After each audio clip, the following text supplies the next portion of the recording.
Bom dia, meus queridos alunos do quinto ano. Como vocês estão? Hoje, no nosso vídeo de história, a gente vai dar continuidade ao período em que o Brasil está independente e não é mais colônia de Portugal. E o que aconteceu aqui no Brasil após Dom Pedro I, que era o imperador, volta para o Brasil e deixa aqui seu filho único, Dom Pedro II, como o imperador do Brasil, tá? Que a gente vai estudar hoje o período regencial. Só que antes de iniciar o nosso vídeo, como é de costume, eu vou fazer a chamada e eu peço que vocês continuem colocando aqui nos comentários da plataforma que estão presentes, tá bom? Assistindo aos vídeos e fazendo as atividades. Alan Vitor Lima Calado, Bruno Guilherme Cruz Batista, Carolina da Silva Lira, Gabriel Roberto da Silva, Jonathan Gabriel da Silva Cavalcante, José Rivaldo Cavalcante Pérez Neto, Larissa Cavalcante da Silva, Nicolas Natan Tavares Lopes, Wendel Micael de Sena Trajano, Pedro Henrique Dantas de Lima, Suelen Rebeca Camila do Nascimento Rego, Wanderson Diego e Naila Vitória. Então, gente, vejam só. Eu gostaria que vocês pegassem o livro de história de vocês e abrissem ele na página 71, tá? A gente vai falar hoje sobre o período regencial.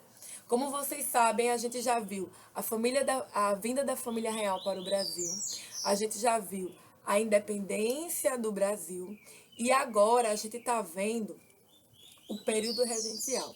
A gente parou na história do Brasil quando Dom Pedro I, imperador do Brasil, devido a muitas pressões que vinham acontecendo, né, para que ele saísse, porque ele tinha o poder moderador e as pessoas não gostavam. Lembra que tia Carla já falou que o Brasil naquela época estava dividido, né? A gente tinha os partidos que eram a favor de Dom Pedro, os que eram contra, e o poder moderador estava causando um desgaste muito grande no governo de Dom Pedro I. Por quê? O poder moderador fazia com que ele agisse como um rei, de certa forma.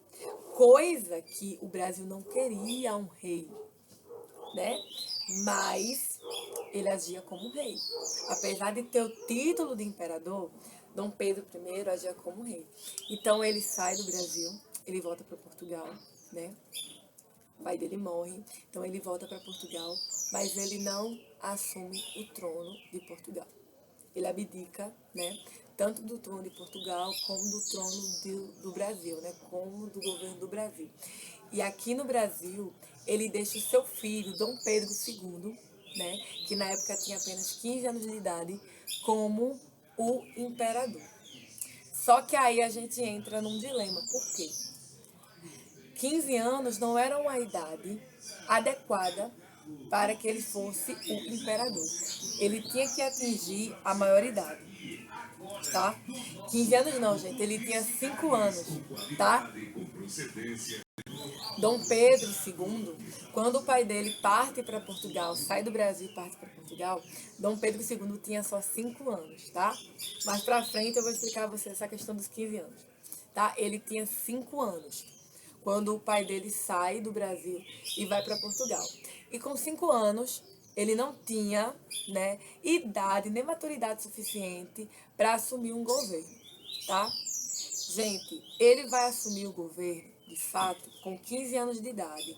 Em vez de 18 anos, que era o aceitável, ele acaba assumindo com 15 anos de idade.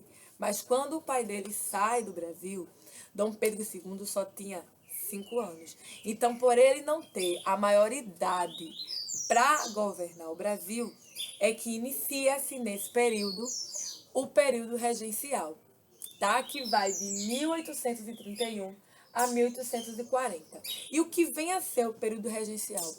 É quando o Brasil passa a ser governado por regentes, até que Dom Pedro II, que de fato era o que tinha direito a governar o Brasil, tivesse maioridade para assumir o governo do Brasil, tá? E aí é nesse período de regências, quando uma pessoa que não está ligada, né, à família real, assume o governo, são os regentes, né, até que Dom Pedro II tenha a maioridade, que a gente passa a ter 4 tipos de regência aqui. A regência trina provisória, a regência trina permanente, a regência una de Feijó e a regência una de Araújo Lima. Então vamos começar falando sobre a regência trina provisória. Uma coisa vocês têm que saber, regência trina quer dizer que a gente tem 3 pessoas como regentes ali, é trina provisória. Quer dizer que ela foi a medida tomada inicialmente para que outra mais permanente pudesse surgir mais para frente. Então vejam só, vamos começar a falar sobre a regência trina provisória, que inicia-se em 1831. A primeira regência foi composta por 3 pessoas escolhidas pela Assembleia Geral: o brigadeiro Francisco Lima e Silva, o senador Nicolau Campos Vergueiro e o marquês de Caravelas, José Joaquim Carneiro de Campos. A regência durou apenas 3 meses, de 7 de abril a 17 de junho de 1831, tá? Então, isso que eu estou lendo aqui para vocês é o que tem falando sobre a regência trina no livro de história da gente, da página 71. Então, ela não durou muito. Por isso também que ela recebe esse nome de provisória. Só durou 3 meses. Ela não foi uma regência feita para permanecer. Foi algo que foi feito rapidamente para que as coisas tomassem um eixo, né? Já que Dom Pedro I, o imperador, foi embora do Brasil, voltou para Portugal e deixou aqui seu filho como regente, que na época só tinha 5 anos de idade. E por que é que Dom Pedro faz isso? Para que Portugal ainda consiga manter alguém da família real governando o Brasil, apesar do Brasil ser independente. E eu acredito que eu já falei para vocês, mas se eu não falei, ou se eu já falei, vou voltar a falar aqui. O Brasil foi a colônia, de longe, a colônia que mais trouxe lucros para Portugal. A que mais trouxe lucros, a mais lucrativa, enfim. Aí a gente passa para a regência trina permanente. Quer dizer que ela durou mais do que apenas 3 meses. E ela também é composta por 3 pessoas. A gente vai ter essa regência composta pelo brigadeiro Francisco de Lima Silva, João Braulio Muniz e José da Costa Carvalho. Ela governou de 1831 a 1834, tá? E foi um dos períodos mais conturbados de nossa história. A situação era delicada, porque havia revoltas em muitas províncias: Pará, Ceará, Pernambuco e Minas Gerais. Em 1834, aconteceu uma reforma na Constituição, que ficou conhecida como Ato Adicional. Uma das novas medidas adotadas foi a transformação da regência trina em una. Outra medida foi a formação de assembleias legislativas nas províncias, que passaram a legislar de acordo com a sua realidade. Porque, veja, se uma regência era trina, tinham 3 pessoas ali de comando. Quando essa regência muda de trina para una, uma pessoa só, um único regente vai comandar. E o Brasil está passando por um período muito conturbado, gente, muito difícil, porque estouram revoltas em todos os lugares. As pessoas não estão gostando desse tipo de governo, né? Eles querem ter mais liberdade de expressão. Lembra que a gente falou na aula passada que existiam muitas leis que eram outorgadas, que eram impostas para as pessoas, que elas não podiam escolher, não podiam expressar sua opinião, simplesmente tinham que seguir, principalmente leis que eram voltadas para os impostos, pagamento do imposto. Então isso fazia com que as pessoas começassem a se revoltar muito com esse tipo de governo. Aí a gente vai para a regência una de Feijó, que ficou de 1835 a 1837. Atendendo às medidas previstas no ato adicional, foram feitas eleições para que o novo governo chegasse ao poder, tá? Vejam só, estão fazendo eleições porque essa pessoa que vai chegar ao poder, ela não tem linhagem sanguínea nenhuma com a coroa portuguesa, né? Porque, de direito, quem deve assumir é Dom Pedro II. Quando tiver a maioridade, isso é um direito dele, né? Assumir. Então, ele não ia passar por votação nenhuma. Estava havendo votações porque essas pessoas não tinham linhagem sanguínea nenhuma com a família real, né? E estavam sendo escolhidos para representar Dom Pedro II.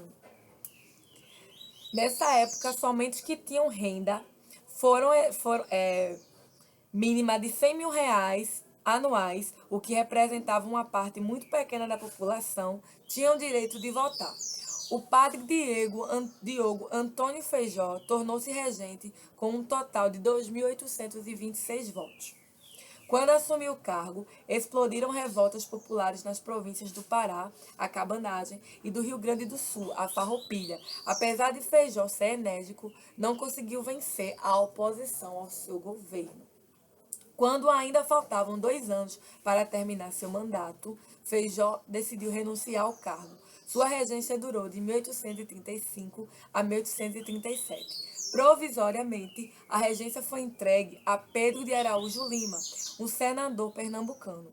Novas eleições foram realizadas e Pedro de Araújo Lima foi confirmado no cargo que ocupava. Então a gente tem aqui a regência una de Araújo Lima. Foi de 1837 a 1840. A regência de Araújo Lima durou de 1837 até a posse de Dom Pedro II em 1840. Sobre o seu governo foram fundadas o Instituto Histórico e Geográfico Brasileiro e o Colégio Pedro II. Ao longo do governo de Araújo Lima, as revoltas foram cruelmente sufocadas, o que provocou a morte de milhares de pessoas. No período regencial, aconteceram muitas revoltas em várias províncias brasileiras. Então, a gente teve revoltas muito importantes. A cabanagem, a sabinagem, a farroupilha, né? A gente teve a sabinada, a balaiada. E essas revoltas não queriam, gente, esse tipo de sistema. Não queriam a figura do rei, de Dom Pedro II no governo. Eles não queriam isso. Eles queriam poder votar, escolher os seus representantes, né? Eles queriam ter direito ao voto, eles queriam estar presente ali nas decisões políticas que o Brasil estava tomando. Eu acredito, posso até estar errada se eu fazer essa colocação, mas eles queriam que o Brasil que estava sendo governado, né, por uma figura da família real, não fosse mais, que as pessoas pudessem ter direito a voto, o que a gente vai ter lá depois como a república, né? Então vejam, revoltas do período regencial. A Sabinada, vou falar um pouquinho aqui. O nome dessa revolta originou-se a partir do nome de seu líder, Francisco Sabino Álvares da Rocha Vieira. A revolta não foi adiante porque os seus membros não conseguiram a adesão do povo e os revoltosos sofreram violenta repressão. Se tem uma coisa, gente, que eu percebi ao longo de todo o tempo que eu estudo sobre revoltas no Brasil, que eu leio muito sobre essas coisas, que quando se tem o apoio do povo, uma revolta, ela consegue atingir seus objetivos. E até em governos mesmo, gente. Em outros conteúdos que a gente vai ter líderes querendo mudar um sistema de governo. Quando o povo apoia, fica mais fácil deles conseguirem chegar aos seus objetivos. Assim eu posso trazer para vocês. A cabanagem, o nome dessa revolta originou-se a partir de como eram conhecidos os seus integrantes, os cabanos. Essa foi a primeira revolta articulada pelas pessoas mais simples da população. Uma coisa que a gente observa é que essas revoltas, muitas querem que o povo tenha voz, que eles votem, que esse sistema acabe, que de fato tenha uma república no Brasil. E eles se revoltam contra esse tipo de governo que está tendo aqui, que é um governo de regente, um governo com a figura do imperador. Eles não querem esse tipo de governo aqui no Brasil. A Guerra dos Farrapos, ou a Revolução Farroupilha, foi uma revolta iniciada no Rio Grande do Sul e se estendeu para Santa Catarina. Os fazendeiros e os produtores de charque estavam descontentes com excessivos impostos cobrados pelo governo central. Eles deram início a um movimento para separar o Rio Grande do Sul do restante do país e proclamaram a República Rio-Grandense. Vejam só. Muitos dos casos, eles querem o quê? Destituir, deixar que aquele Estado se torne independente, que ele não precise mais estar recebendo ordem desse governo central, que não estão os contemplando nas decisões. Porque essa questão dos impostos, gente, altíssimos também, traz muitos problemas, porque imagina, você ter que pagar impostos altíssimos, altíssimos, altíssimos, altíssimos, e ainda ter que tirar dali o seu sustento, trazendo condições de vidas péssimas para a população, as camadas mais baixas. Isso gerava muita revolta. A balaiada. O nome balaiada faz referência ao apelido de Francisco dos Anjos, fabricante e vendedor de balaios. O conflito se deu no Maranhão, com a participação de artesãos, vaqueiros, lavradores e escravos contra os fazendeiros e as autoridades. A revolta foi dominada em 1841 pelas tropas do governo regencial. Então eu quero que depois vocês leiam mais sobre essas revoltas na página 73 e na página 74. Vejam só, como atividade de casa de hoje de história, vocês vão fazer a página 74, a 75 e a 76, falando sobre esse período regencial. Lembrando que quando Dom Pedro II assume, o Brasil passa do governo do período regencial para o segundo reinado. Quando Dom Pedro I, pai de Dom Pedro II, estava aqui no Brasil, esse período de governo era o primeiro reinado. Então, vocês façam a página 74, a página 75 e a página 76 sobre o período regencial no Brasil. E qualquer dúvida, vocês coloquem aqui nos comentários da plataforma para a tia saber e retirar as dúvidas de vocês, certo? Então, tenham um bom dia. Espero que vocês tenham gostado da nossa aula de hoje. Um beijo enorme para vocês, um cheiro ali. E até amanhã, se Deus quiser, com mais um vídeo.